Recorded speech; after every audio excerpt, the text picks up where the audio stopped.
কাশ্মীরের অটম সিরিজের আগের পর্বগুলোতে আমরা আপনাদের ঘুরে দেখিয়েছি শ্রীনগর এবং তার আশেপাশের মুঘল গার্ডেনগুলো। শ্রীনগরের এই জায়গাগুলো সুন্দর হলেও আজকে আপনাদের যেই সব জায়গা আপনাদেরকে নিয়ে যাব সেই জায়গাগুলো কিন্তু আরও অনেক বেশি সুন্দর। এই জায়গাগুলো খুবই অল্প পরিচিত এবং এর আগে হয়তো আপনারা এই জায়গাগুলো অন্য কোনো ভিডিওতে দেখেননি।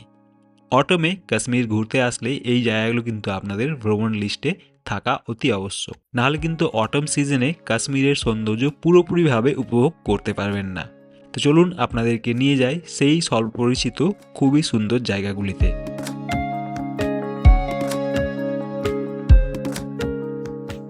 সকাল সকাল গাড়ি করে আমরা রওনা দিই পেহেলগামের রাস্তায়। তবে না, আমরা পেহেলগাম যাচ্ছি না। পেহেলগাম যেই অনন্তনাগ ডিস্ট্রিক্টে অবস্থিত, সেই অনন্তনাগ ডিস্ট্রিক্টেরই বেশ কিছু আনকমন জায়গা আজ আমাদের গন্তব্যস্থল। রাস্তায় আবার এক জায়গায় দাঁড়িয়ে ব্রেকফাস্ট সেরে আবার আমরা রওনা দিলাম আমাদের গন্তব্যস্থলের উদ্দেশ্যে।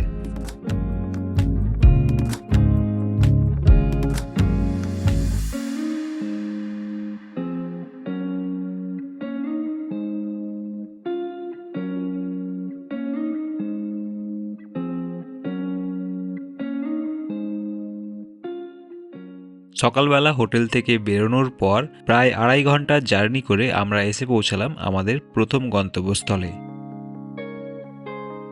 তো আজকের দিনে আমাদের ফার্স্ট স্টপেজ বা ফার্স্ট সাইট সিইং পয়েন্ট বলতে পারেন, এটা হলো ভেরিনাগ। ভেরিনাগের এখানেও একটা মুঘল গার্ডেন আছে। আর এখানে এসে এখানে যে চিনার গাছগুলো, মানে শ্রীনগর যে চিনার গাছগুলো তার থেকে একটু অন্যরকম লাগছে। কালারগুলো এখানে খুব সুন্দর আর স্যাচুরেটেড টাইপের কালার লাগছে। আপনারা হয়তো ভাবতে পারেন যে আমি ভিডিওতে বেশি করে কালার দেখাচ্ছি, কিন্তু অ্যাকচুয়ালি যে কালার আছে মানে সত্যি খুব সুন্দর, দারুণ কালার। এইখান দিয়ে এন্ট্রি করতে হবে। এই যে historical Mughal garden Verinag. Verinag actually একটা জায়গা, সেই জায়গাটার উপরেই এই গার্ডেনটা আছে। ও হ্যাঁ, আরেকটা ভালো জিনিস আমি বলতেই ভুলে গেছি, এইখানে কিন্তু ঝিলাম নদীর উৎপত্তি স্থল, মানে এইখান থেকে ঝিলাম নদীটা উৎপত্তি হয়েছে। সেই জায়গাটা আপনাদেরকে দেখাবো, চলুন ভেতরে যায়। 4 बड़े 2 छोटे। তো টিকিট কাটা হয়ে গেছে, বড়দের 30 টাকা করে আর বাচ্চাদের হচ্ছে 15 টাকা করে। এই মুঘল গার্ডেনটা যেহেতু অনেকটা দূরে অনন্তনাগ ডিস্ট্রিক্টের মধ্যে, তো এখানে লোকজন কিন্তু কম আছে। আগের যে মুঘল গার্ডেনগুলোতে গেছিলাম সেখানে যেমন লোকজনের ভিড় ছিল, এখানে কিন্তু ভিড়টা তুলনামূলক কম পাওয়া যাবে আশা করি। আর দেখুন জাস্ট কালারগুলো দেখুন, মানে কি লাগছে, পুরো লাল কালার হয়ে গেছে। মানে এর আগে চিনারগুলো এতটা লাল কালার দেখতে পাইনি, ওখানে পুরো লাল হয়ে গেছে। উফ, জাস্ট অসাধারণ। আর এই যে জলটা, এটা ঝিলাম নদীরই জল। তো এই জলটা বয়ে যাচ্ছে, এটা ঝিলাম নদীরই জল বয়ে যাচ্ছে। আগে উৎপত্তি স্থল রয়েছে, ওইখানটাতে আমরা যাব এখনই। মেন গেট দিয়ে ঢোকার পর বাঁ দিকে একটা এরকম দরজা মতো করা আছে, ওই দিকটা দরজা মতো করা আছে। ওই দিকে ঢুকলেই এখানে বিরাট একটা স্পিয়ার মতো, মানে হেক্সাগন কি অক্টাগন টাইপের শেপ হবে, ওই টাইপের একটা শেপ আছে, যার মধ্যে এই যে ঝিলাম নদীর এই উৎপত্তি স্থলটা এইখান থেকেই আছে। কালারটা জলের পুরো একদম নীল, মানে সি গ্রিন কালার যেটাকে বলে আর কি। মানে আমি ভিডিও দেখেছিলাম, এত সুন্দর কালার, মানে এত সুন্দর যে অ্যাকচুয়াল কালার হবে আমি ভাবতে পারি না। সত্যিই কালারটা খুব সুন্দর। নিচে এখানে মাছগুলো পর্যন্ত দেখা যাচ্ছে।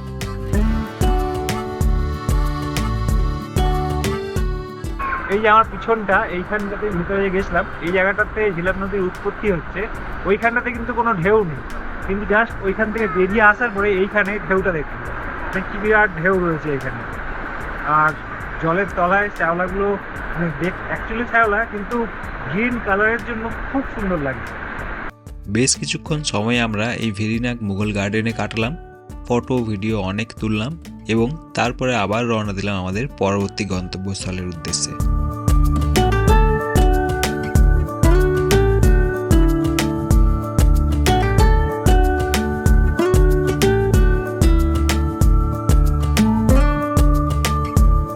আজকের আমাদের গন্তব্যস্থল যাওয়ার জন্য যে সমস্ত রাস্তা দিয়ে যাচ্ছিলাম সেই রাস্তাগুলো অপরূপ সুন্দর লাগছিল। মনে হচ্ছিল প্রকৃতি যেন সব রং এই জায়গাগুলোর মধ্যেই ঢেলে দিয়েছে।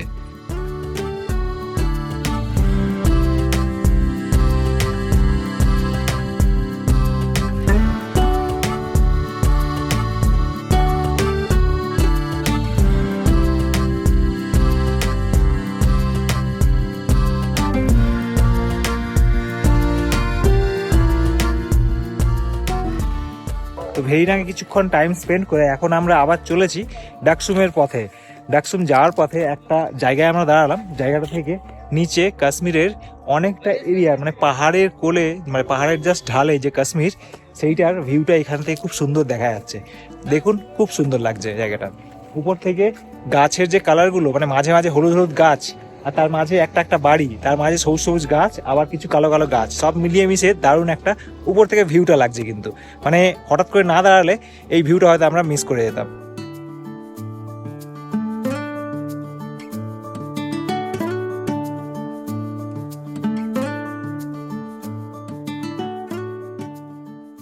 অল্প কিছুক্ষণ ব্রেক নিয়ে আবার আমরা আমাদের গন্তব্যস্থলের উদ্দেশ্যে রওনা দিলাম।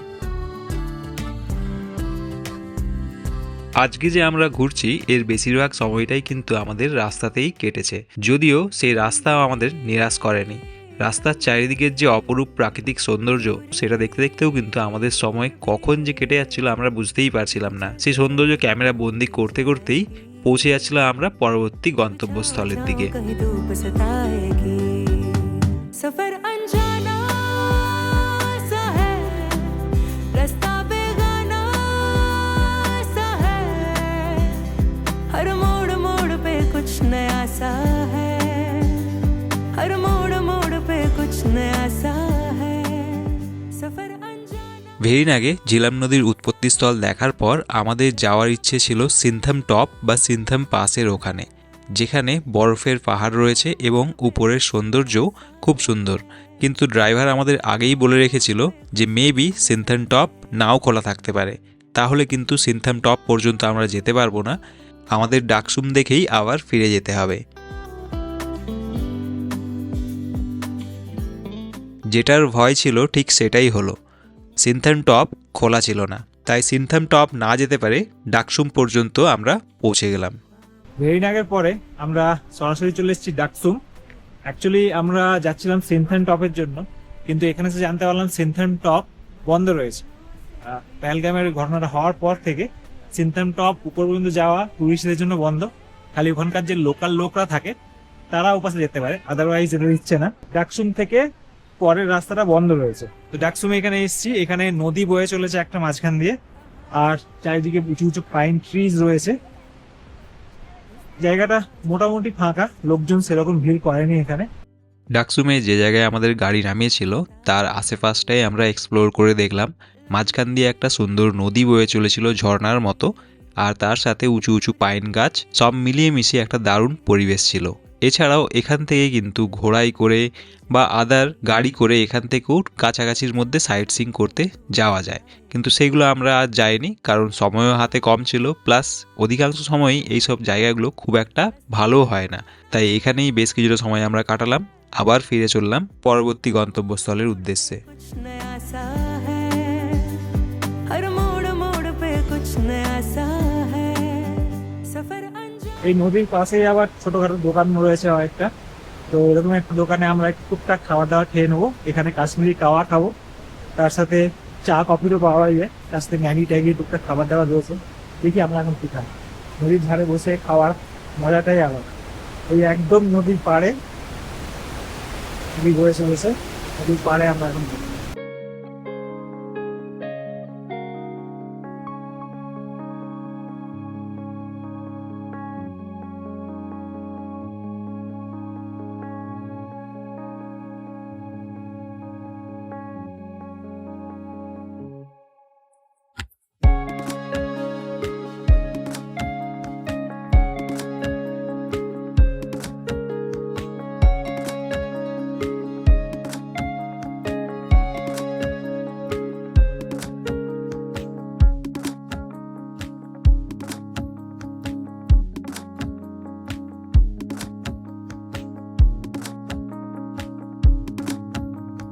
তো এরপরে আমরা চলে আসলাম আরেকটা বোটানিক্যাল গার্ডেন, এটা হচ্ছে কোকারনাগের বোটানিক্যাল গার্ডেন।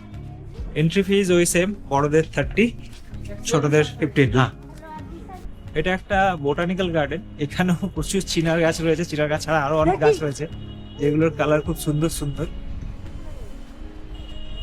আরেকটা বোটানিক্যাল গার্ডেন শ্রীনগরে যেটা আছে সেইটা আমরা কালকে যাব। ওখানে এই বছর স্পেসিফিক্যালি এই বছর প্রচুর ভ্যারাইটির, মানে কত প্রজাতি আমি দেখলাম, ফুল লাগানো হয়েছে, প্লাস ওইখানে জায়গাটাও অনেকটা বড়, দেখতে বেশ ভালোই লাগবে। আমি তো ভিডিওতে একটা দেখলাম, লোকাল একজনের ভিডিও, দেখে বেশ ভালো লাগলো। কালকে ওই জায়গাটা যাবো, আপাতত আজকে এই কোকারনাগটা এক্সপ্লোর করা যায়।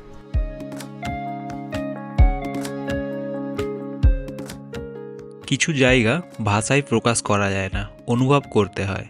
কোকারনাগ ঠিক তেমনই একটা জায়গা। দূরে হওয়ার কারণে সাধারণ লোকের ভিড় এখানে নেই। এখানের মাঝখান দিয়েও বয়ে চলেছে একটা নদীর স্রোত, কোথাও কোথাও অল্প ঝর্ণারও তৈরি করেছে এই নদীর স্রোত। তাছাড়া এখানকার শতাধিক বছর পুরনো চিনার গাছগুলো আজও প্রাণবন্ত এবং মাথা উঁচিয়ে দাঁড়িয়ে রয়েছে। অন্যান্য গার্ডেনের মতো চাইলে এখানেও ড্রেস ভাড়া করা যায়, তবে ভিড় না থাকায় বিভিন্ন জায়গায় ছবি তুলতে তাড়াহুড়ো করতে হয় না। কখন আমাদের এখানে অনেকটা সময় কেটে গেল বুঝতেই পারলাম না। জায়গাটা এত দূরে না হলে এখানে একটা পুরো দিন কাটিয়ে দেওয়া যায়।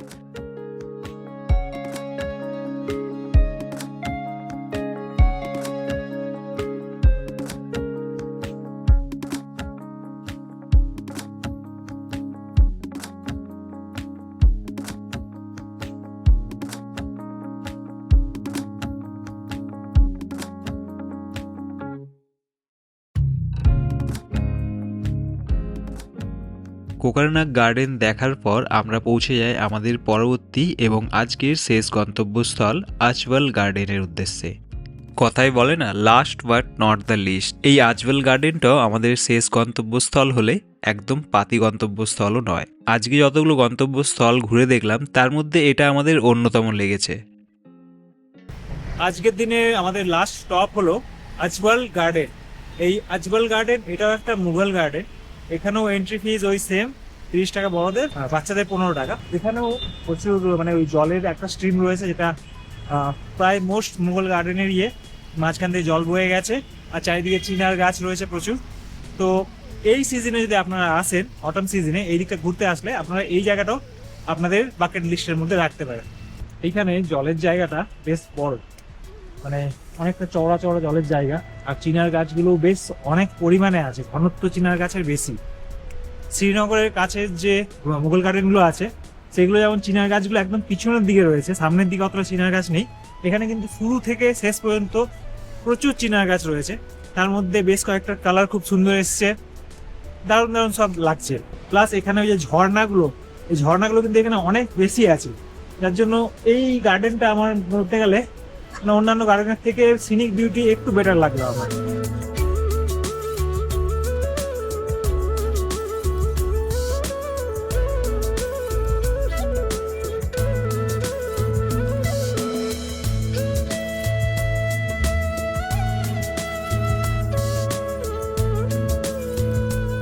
ফাইনালি আমাদের হয়ে গেল আজওয়াল গার্ডেন ঘোরা। তবে সবার লাস্ট হলো শ্রীনগরে যে সমস্ত গার্ডেন আছে তার থেকে কিন্তু অনেক ভালো। আজওয়াল বলুন আর ভেরিনাগ বলুন আর কোকরনাগ বলুন, খুব সুন্দর। শ্রীনগরে যে সমস্ত মুঘল গার্ডেন আছে তার থেকে অনেক সুন্দর, আর এখানে কালার গুলো খুব ভালো চলে এসেছে। আর তার সাথে সিনিক বিউটিও এখানে বলবো অন্যান্য মুঘল গার্ডেনের থেকে বেটার। মানে শ্রীনগরের ভেতরে যেগুলো আছে, অ্যাকচুয়ালি এগুলোতে লোক সেরকম আসে না, বেশিরভাগই শ্রীনগরের মধ্যে যেসব মুঘল গার্ডেনগুলো আছে ওগুলোই ভিজিট করে। কিন্তু এই সময় এইসব জায়গাগুলোতে আরো বেশি সুন্দর লাগছে, প্লাস চিনার গাছের সংখ্যাও অনেক বেশি, কালারগুলো পুরো মানে লাল, মানে ওইখানে যেরকম দেখেছিলাম বেশিরভাগই ব্রাউন হয়ে গেছে, শুকনো হয়ে গেছে, কিন্তু এখানে শুকনো হয়নি, কিন্তু তাতেও লাল কালার চলে এসছে। মানে এত সুন্দর লাগছে সত্যি বলে বোঝানো যাবে না। প্লাস এখানে এই ঝর্ণা বা এই আজওয়াল গার্ডেনের পিছনের দিকে যে ঝর্ণার কয়েকটা ছবি তুলেছে আপনাদেরকে দেখাবো। ওই ঝর্ণার যে ছবি, ওই ছবিটা আমি কোথাও একটা দেখেছিলাম, সেই দেখেই আমার এই জায়গার প্রতি ইন্টারেস্ট জেগেছিল। এইটা যদি ইন্টারেস্ট না যেত তাহলে হয়তো আমরা এই দিকটা স্কিপ করে দিতে পারতাম। যদি স্কিপ করে যেতাম তাহলে হয়তো সত্যি অনেক বড় মিস হয়ে যেত। মানে আমার মতে শ্রীনগরের যে মুঘল গার্ডেনগুলো আছে ওগুলোর থেকে এই পাশে মানে অনন্তনাগের যে মুঘল গার্ডেনগুলো, যেমন আমরা সকালবেলা ভেরিনাগ গেলাম যেখানে আপনার ঝিলাম নদীর উৎপত্তি স্থল হয়েছে, আর তাছাড়া তারপরে কোকারনাগ, প্লাস হচ্ছে আজওয়াল গার্ডেন, এইগুলো কিন্তু অনেক বেটার। তবে হ্যাঁ একটাই সিনথাম টপ আমাদের যাওয়ার ইচ্ছা ছিল, সিনথাম টপটা আমরা যেতে পারলাম না, ওইটা একটা বড় মিস হয়ে গেল। যাই হোক, ওটা পেহেলগামে যে ঘটনাটা ঘটেছে তারপরে ওই জায়গাটা বন্ধ করে দেওয়া হয়েছে। যাই হোক, মনে হয় আজকে এখান থেকে যাবো রিটার্ন।